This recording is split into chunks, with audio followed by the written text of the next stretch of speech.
are strange things done in the midnight sun by the men who moil for gold. The Arctic trails have their secret tales that would make your blood run cold. The Northern Lights have seen queer sights, but the queerest they ever did see was the night on the marge of Lake Labarge when I cremated Sam McGee.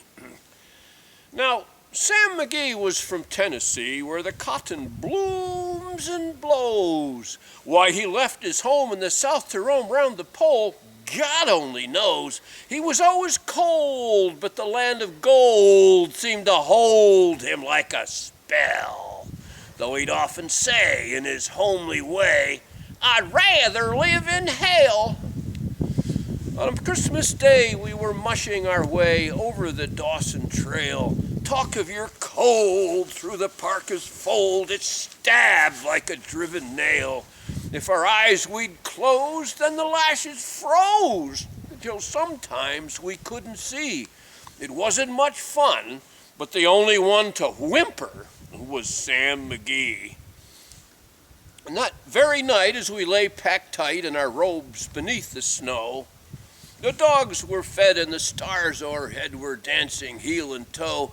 He turned to me and, "Cap," says he, "I'll cash in this trip, I guess, and if and I do, I'm asking that you won't refuse my last request." Well, he seemed so low, I couldn't say no. And then he says with sort of a moan, "It's the cursed cold, it's got right hold, till I'm chilled clear through to the bone. Yet it ain't being dead, it's my awful dread of the icy grave that pains. So I ask you to swear that foul or fair, you'll cremate those last remains."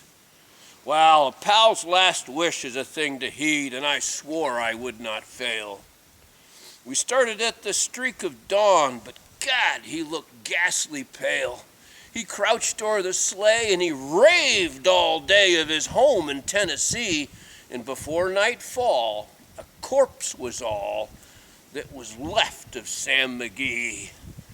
There wasn't a breath in the land of death, and I hurried horror-driven, with a corpse half hid that I couldn't get rid because of a promise given.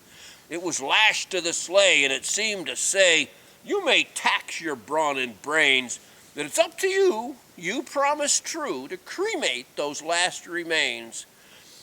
Well, a promise made is a debt unpaid, and the trail has its own stern code. In the days to come, though my lips were dumb, in my heart how I cursed that load.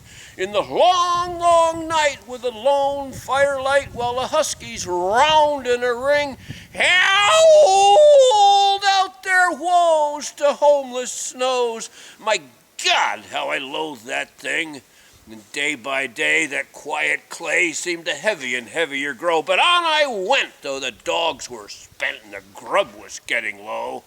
The trail was bad, and I felt half mad, and I swore I would not give in.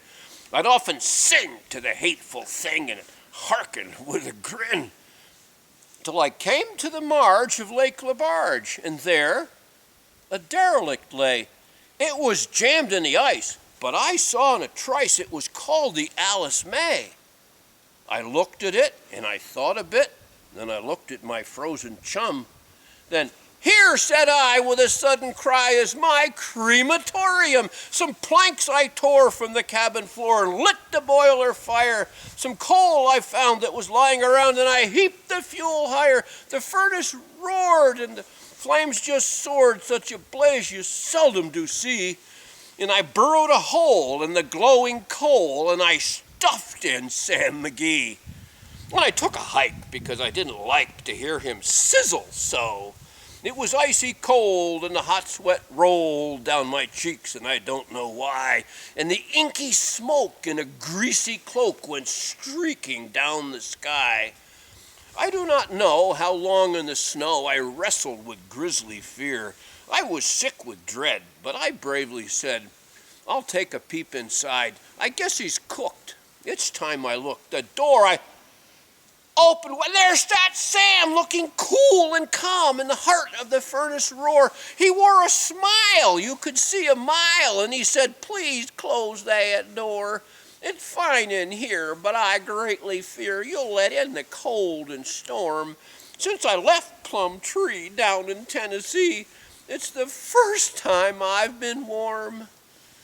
There are strange things done in the midnight sun by the men who moil for gold. The Arctic trails have their secret tales that would make your blood run cold.